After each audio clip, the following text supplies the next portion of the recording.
이 시간 여호와를 경외하는 자라는 제목으로 말씀 함께 나누겠습니다. 오늘 본문인 시편 128편은 앞에 성전을 향해 올라가는 노래라는 표제가 붙어 있습니다. 작년에 시편 113편을 말씀을 나누었을 때에도 우리가 나누었는데요. 성전에 올라가는 노래는 순례자들의 노래입니다. 온 이스라엘 백성들이 특별한 절기에 하나님께 예배드리기 위해 예루살렘으로 향하는 여정 가운데 불렀던 노래입니다. 이스라엘 백성들은 예루살렘 성전에 하나님께 예배드리기 위해 짧게는 며칠, 많게는 몇 개월을 형제들과 함께 여행길을 올랐습니다. 그 여행길에서 육체의 피로를 잊기 위해서 또 주님을 높이며 예배를 사모하는 마음으로 이 노래를 불렀을 것입니다. 하나님 앞에 나가는 예배자의 마음이 담긴 노래가 이 시편인 것입니다. 이처럼 128편은 하나님께 나아가는 노래 중 한 편인데 오늘 말씀을 살펴보면 무엇보다 복에 대해 말씀하고 있습니다. 왜 성전에 올라가는 노래에서 복을 노래하고 있을까요? 하나님께 나아갈 때 복이 있기 때문입니다. 하나님은 복을 주시는 분이십니다. 복을 받는 것을 싫어하는 사람은 없을 것입니다. 누구나 복을 받기 원하죠. 영적인 복이나 육체의 회복이나 관계의 복이든 복을 원합니다. 더군다나 그 복을 주실 수 있는 복의 근원이신 하나님 앞에 나아간다면 더더욱 기대가 클 것입니다. 복 받기를 원하는 것은 나쁜 것은 아닙니다. 하지만 복을 주시는 하나님이 아닌 그 복 자체만을 원할 때에는 문제가 될 수 있습니다. 하나님과의 관계는 전혀 관심이 없고 하나님 말씀과는 전혀 상관없이 살면서 복만 받기를 원한다면 그것은 기복신앙이요 다른 종교와 다르지 않기 때문입니다.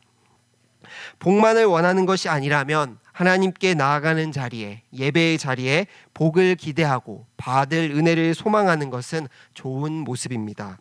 우리가 이 자리에 있는 이유도 마찬가지입니다. 하나님의 복, 하나님과의 교제, 하나님과 누리는 것을 소망하기 때문에 이 자리에 있는 줄 믿습니다. 이 시간 하나님께서 우리에게 주실 은혜와 복을 소망함으로 주님께 나아가시는 모든 성도님들 되시길 소망합니다. 그렇다면 누가 복을 받을 수 있을까요? 우리가 읽은 1절부터 4절까지는 복이 있는 사람이 누구인지, 하나님께 받는 복이 무엇인지를 말씀하고 있습니다. 다 같이 1절 말씀을 한 목소리로 읽어보도록 하겠습니다. 시작. 여호와를 경외하며 그의 길을 걷는 자마다 복이 있도다. 아멘.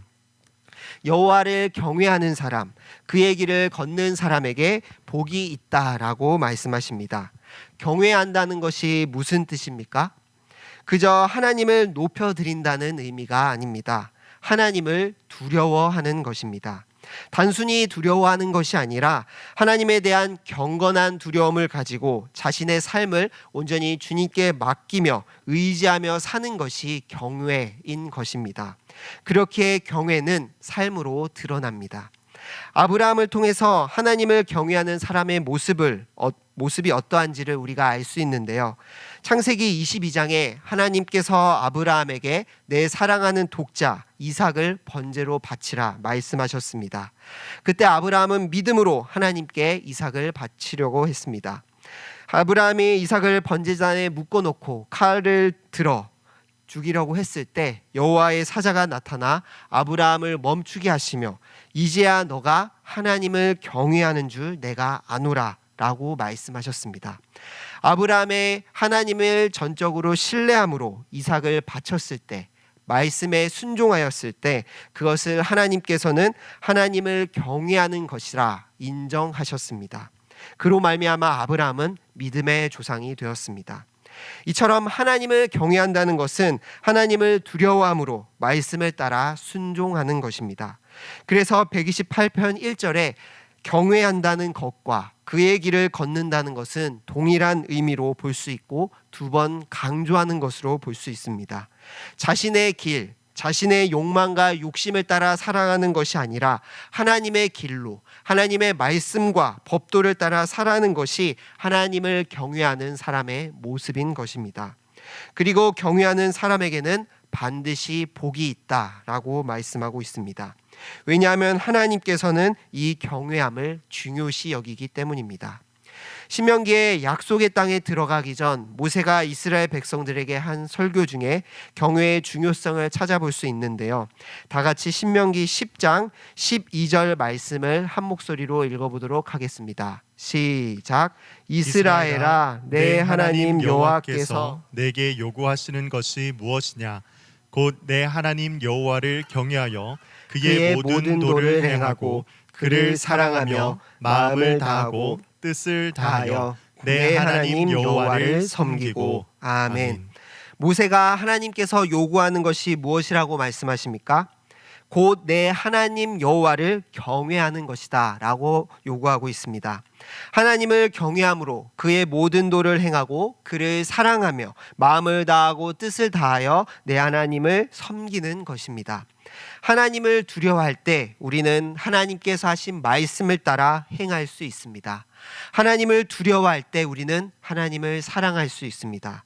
하나님을 두려워할 때 마음과 뜻과 힘을 다해 하나님을 섬길 수 있습니다. 하나님께서는 이와 같이 모세를 통해 이스라엘 백성들이, 하나님의 백성이 하나님을 경외하기를 원하셨습니다. 그리고 하나님께서는 오늘날 여전히 우리에게도 하나님을 진정으로 경외하기를 원하십니다. 우리는 하나님의 길을 걸어가야 합니다. 하나님을 두려워함으로 말씀에 순종하며 살아갈 때 우리에게 반드시 복이 있기 때문입니다. 우리의 삶과 신앙은 단번에 끝나는 것이 아니라 마치 이스라엘 백성들이 예루살렘 성전을 향해 올라가는 여정과 같이 지속되고 있습니다. 성전을 향해 올라가는 길이 힘들고 지치지만 그 가운데 하나님의 말씀을 붙들고 하나님을 의지하며 오를 때 하나님께서 주실 복이 그곳에 있기 때문입니다. 우리의 인생 여정 속에서 항상 주님을 두려워할 수 있는 모든 성도님들 되시길 소망합니다. 여호와를 경외하는 것이 지식의 근본이요 여호와를 경외할 때 하나님의 복을 우리에게 주시기 때문입니다. 하나님을 경외함으로 하나님께서 주시는 참된 복을 누릴 수 있는 모든 성도님들 되시길 소망합니다. 그렇다면 하나님을 경외하고 주님의 말씀을 따라 사는 사람에게 어떤 복이 주어질까요? 오늘 말씀에서는 크게 두 가지 복을 말씀하고 있는데요. 같이 128편 2절 말씀을 우리가 한 목소리로 읽어보도록 하겠습니다. 시작. 내가 내 손이 수고한 대로 먹을 것이라. 내가 복되고 형통하리로다. 아멘. 먼저 하나님을 경외하며 주어지는 첫 번째 복은 자신의 노동과 노력에 대한 수고가 정당한 대가로 이루어지며 살아간다는 것입니다. 수고한 대로 결실을 맺는 것은 어려운 일입니다. 고대 사회에는 더더욱 그러했을 것입니다. 열심히 수고하여 농사를 지어도 자연재해가 발생합니다.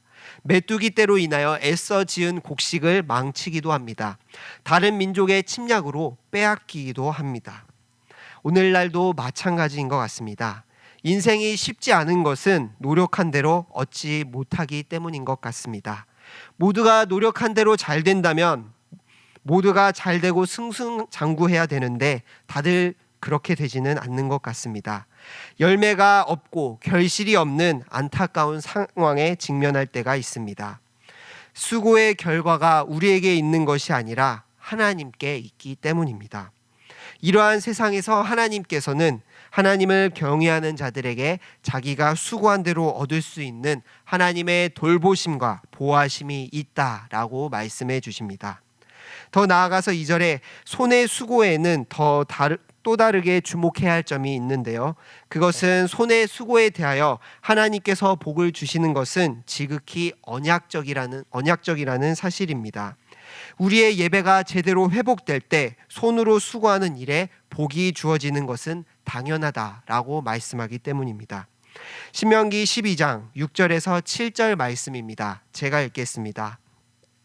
너희의 번제와 너희의 제물과 너희의 11조와 너희의 손의 거제와 너희의 서원제와 낙헌 예물과 너희 소와 양의 처음 난 것들을 너희는 그리로 가져다가 드리고 거기 곧 너희의 하나님 여호와 앞에서 먹고 너희의 하나님 여호와께서 너희의 손으로 수고한 일에 복 주심으로 말미암아 너희와 너희의 가족이 즐거워할지니라. 아멘. 모세는 약속의 땅에 들어가기 전 이스라엘 백성들에게 가나안 땅에 들어가면 모든 우상을 제거하고 택하신 예배의 장소에서 온전한 예배를 드리라고 말하였습니다. 온전한 예배를 그렇게 드릴 때 하나님 여호와께서 너희의 손으로 수고한 모든 일에 복을 주심으로 말미암아 즐거워할 것이니라 라고 말씀합니다. 하나님을 경외하며 온전히 예배드리는 사람의 수고에는 하나님께서 반드시 복을 주시겠다는 것입니다. 반드시 결실이 있고 그 복을 가족들과 함께 누리게 된다는 것입니다. 그러나 반대의 경우도 있습니다. 하나님을 알지 못하는 자들에게는 수고가 헛되고 인생이 무익할 수밖에 없습니다. 우리가 읽지 않았지만 많은 학자들이 127편을 128편과 한 쌍으로 이해하고 있는데요. 서로 같은 단어들이 사용되고 있고 주제가 동일하기 때문입니다. 그런데 127편 1절에서는 하나님께서 세우지 않는 집의 수고는 헛되다라고 말씀하십니다. 또 127편 2절에도 일찍 일어나 늦게 누울 정도로 수고해도 헛되다라고 말씀하십니다. 왜 헛된 인생이 되는 것입니까? 하나님을 경외하지도 않고 하나님과 아무 상관이 없기 때문에 모든 일이 헛되이 되돌아간다고 말씀하시는 것입니다. 사랑하는 성도님들, 우리는 과연 하나님을 경외하는 삶을 살아가는지 우리의 모습을 돌아보기를 소망합니다. 때로 하나님을 위하여 우리가 세상을 살아갈 때 하나님을 위하여 살아간다고 열심을 낸다고 말하지만 과연 그 열심이 무엇을 위한 열심인지 돌아보아야 합니다. 하나님을 위한 열심이라고 말하지만 결국 나를 위한 열심이었다면 그것은 하나님과 아무 상관없는 일이고 헛된 수고가 될 뿐입니다. 물론 모든 것이 헛된 수고인 것은 아닙니다. 그 가운데 하나님의 연단과 계획이 있을 수 있습니다. 그러나 오늘 말씀에서의 분명한 사실은 하나님께서는 내 욕심과 욕망을 따라 살아가는 것이 아니라 하나님을 경외함으로 하나님의 뜻을 따라 살아갈 때 그 끝에는 반드시 수고해야 한 대가를 풍성하게 얻게 해주시겠다라고 약속하셨습니다. 이와 같은 복이 대구동성의 모든 성도님들에게 있기를 소망합니다. 우리가 하나님을 경외하는 삶을 살아갈 때 우리의 예배가 온전히 회복될 때 하나님께서는 우리의 삶의 수고 가운데 헛되지 않게 하시고 풍성한 복을 주실 줄 믿습니다. 그것을 믿음으로 그 무엇보다 하나님을 두려움으로 말씀에 순종할 수 있는 주님이 기뻐하시는 한 예배자가 되는 대구동성의 모든 성도님들 되시길 소망합니다. 두 번째로 하나님을 경외함으로 받는 복은 복된 가정이 되는 것입니다. 가정은 중요합니다. 하나님께서 사람에게 가장 먼저 주신 공동체가 가정이었습니다. 가정에서 예배가 시작되었고 가정에서 교육이 시작되었고 가정에서 공동체의 모든 기반이 시작되었습니다. 3절 말씀은 하나님을 경외할 때 하나님께서 허락하신 가정 가운데 복이 있다라고 말씀하십니다. 3절 말씀을 제가 읽도록 하겠습니다. 내 집 안방에 있는 내 아내는 결실한 포도나무 같으며 내 식탁에 둘러앉은 자식들은 어린 감람나무 같으리로다. 아멘. 시편의 기자는 아내를 열매 있는 포도나무로 자녀들을 어린 감람나무로 비유하고 있습니다. 이 포도나무와 감람나무는 모두 이스라엘에서 중요하고 귀하게 쓰이는 나무들인데요. 포도나무의 포도는 식량이 부족할 때 건포도로 중요한 식량 자원이 되어주고 물이 부족할 때는 포도주로 사람들에게 수분을 제공할 수 있습니다. 또한 포도주는 잔치를 벌일 때 결혼식 때 쓰였는데요. 포도주가 없으면 잔치가 망친다고 할 정도로 포도주는 잔치에 빠져서는 안 될 기쁨 중에 하나였습니다. 또 성경에서는 포도나무 아래에 있다는 표현을 하나님의 은혜 안에 있다는 것으로 의미하기도 합니다. 그래서 포도나무는 평화와 번영을 의미합니다. 이와 같이 아내가 열매를 맺는 포도나무와 같다는 것은 가정 안에 큰 기쁨이 있고 평화가 있고 얻는 소출이 있다는 것을 말씀하는 것입니다. 또한 감람나무는 올리브 나무를 가리키는데요. 이 올리브 나무는 여러 가지들이 계속 뻗어 나오면서 큰 기둥을 이룹니다. 그래서 어린 감람나무는 새로운 가지를 의미합니다. 이 올리브 나무는 수천 년을 살며 세월이 갈수록 좋은 열매를 맺는다고 합니다. 이 나무를 통해 얻는 올리브 기름은 등불을 밝힐 때 쓰이고 왕의 즉위식 때, 또 제사장이나 선지자를 세울 때 사용됩니다. 뿐만 아니라 이 올리브는 치료제로도 쓰입니다. 자녀들이 어린 감람나무와 같다는 것은 새로운 가지가 계속 뻗어나가는 것처럼 미래가 기대되고 무궁무진한 가능성을 보여줍니다. 이러한 자녀가 가정 가운데 있음이 복이다라고 말씀하고 있습니다. 그리고 4절에 여호와를 경외하는 자는 이같이 복을 얻으리로다라고 한 번 더 확실하게 말씀해 주십니다. 이처럼 하나님께서는 하나님을 경외하는 자에게 복된 가정을 주시겠다라고 말씀하십니다. 하나님께서는 매우 특별한 복, 어마어마한 복을 말씀하시지 않습니다. 부부가 서로 하나 되는 것, 가정이 화목하는 것, 경외하는 자들에게 주시는 참된 복이 가정의 복이라고 말씀하십니다. 하나님께서 이 땅에 가정을 세우신 이유가 무엇입니까? 첫 번째는 혼자인 것이 하나님 보시기에 좋지 않았기 때문입니다. 하나님께서는 아담이 혼자인 것이 좋지 않아 하와를 주셨습니다. 두 번째는 서로를 돕는 배필로서 주셨습니다. 함께 하나 되어 서로 돕는 자로서 살아가도록 가정을 주신 것입니다. 우리는 이 가정을 통해 그리스도와 교회의 하나됨을 배우고 우리를 향한 하나님의 마음을 배울 수 있습니다. 하지만 오늘날 사람들은 결혼하고 가정을 이루는 것에 여러 가지 이유로 꺼려합니다. 자녀를 가지는 일도 쉽지 않습니다. 경제적 어려움과 개인적 삶의 포기로 인하여 가정을 이루는 것을 복으로 생각하지 않는 시대가 되었습니다. 또한 가정을 이루더라도 그 가정의 주체는 자신들이고 자신의 힘으로 행복하게 할 것이라고 힘써 살아가며 노력합니다. 그러나 가정을 주신 분, 가정의 주인은 하나님이십니다. 하나님께서는 가정을 이루는 것이 하나님의 복이며 하나님을 경외할 때 하나님의 복이 가정 가운데 충분히 넘치게 해주신다고 약속하십니다. 이 약속을 붙드는 성도님들 되시길 소망합니다. 하나님을 경외할 때 하나님께서는 우리에게 가정의 화목과 하나됨의 복을 주실 줄 믿습니다. 대구동성의 모든 가정이 이 복을 누리시길 소망합니다. 3절까지 가정에 대한 복이었다면 5절부터 6절까지는 그 복이 점점점 확대되는 것을 볼 수 있습니다. 가정의 복이 5절에 시온과 온 이스라엘의 복으로 넘어갑니다. 5절에 하나님께서 시온에서 복을 주실 것이다 라고 말씀하는데요. 이 시온은 성전이 있는 곳, 하나님께서 하나님의 백성들을 만나 주시는 곳이며 지금 이스라엘 백성들이 순례길을 걸으며 상하고 있는 그 산입니다. 이 시온에는 온 이스라엘 공동체가 함께 모여 절기 동안 하나님께 예배를 드립니다. 예배를 드리는 것뿐만 아니라 절기 기간 동안 함께 자고 함께 먹고 마시며 생활합니다. 이곳에서 하나님께서 복을 주실 것이다 라고 말씀합니다.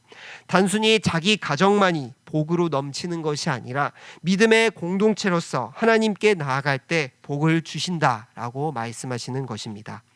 이 믿음의 공동체가 누구입니까? 바로 교회입니다. 교회는 한몸 공동체입니다. 예수 그리스도의 피로 말미암아 하나된 가족, 하나된 공동체가 교회인 것입니다. 하나님을 경외하는 복된 가정들이 모일 때 하나님을 예배하는 복된 교회, 큰 가정이 세워집니다.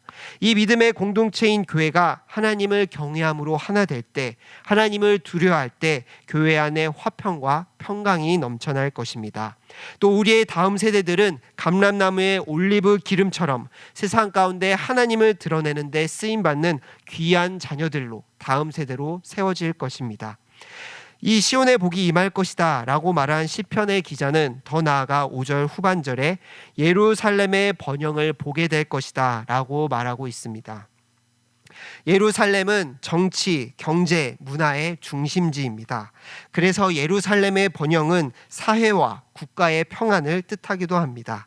가정을 통한 복은 교회 공동체로 이어지고 더 나아가 사회와 나라에게까지 복이 임함을 말씀하고 있습니다.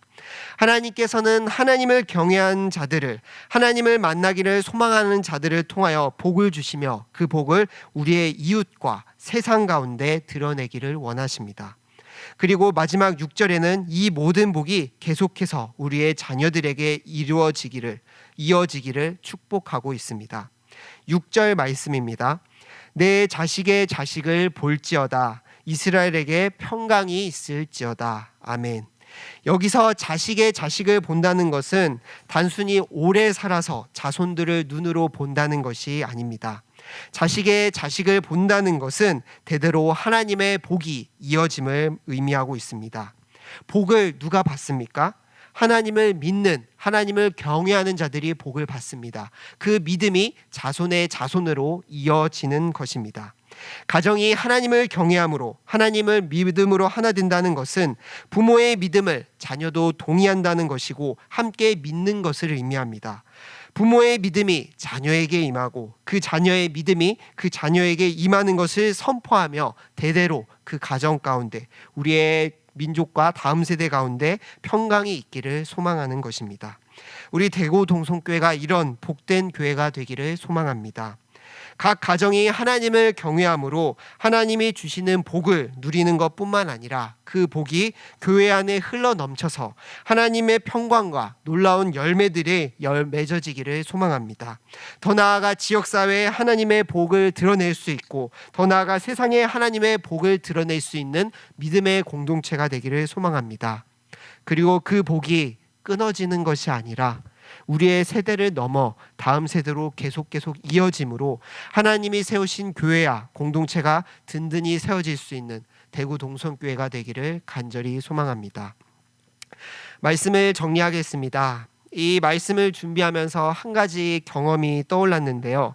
저나 혹은 저희 아내가 밖에 나갔다가 들어올 때면 저희 아들은 도락 소리를 듣는 것만으로도 순식간에 방에서 뛰쳐나와 우리를 환영합니다. 그런데 어느 날 아내가 밖에 나갔다가 손에 햄버거를 들고 왔는데 도락 소리를 듣고 반기면서 달려온 이 아들이 엄마를 환영하는 것이 아니라 엄마의 손에 들린 햄버거를 보면서 달라고 떼를 쓰는 것이었습니다. 달라고 떼를 써도 주지 않자 속상해 울음을 터뜨렸던 것을 기억합니다. 그 모습을 보면서 이 말씀을 준비할 때 이런 생각이 들었는데요. 우리가 하나님을 환영하고 사랑하는 것이 아니라 하나님께서 주실 수 있는 그 복을 환영하고 그 복만을 사랑한다면 하나님께서 얼마나 섭섭해야 하실까라는 마음이 들었습니다.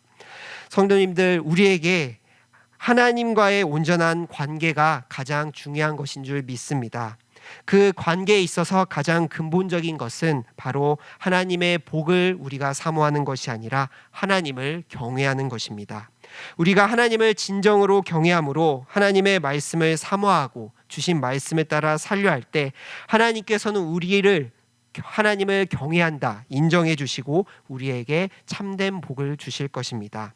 하나님을 진정으로 두려워함으로 하나님께 예배하며 하나님께 나아가는 모든 성도님들 되시길 소망합니다.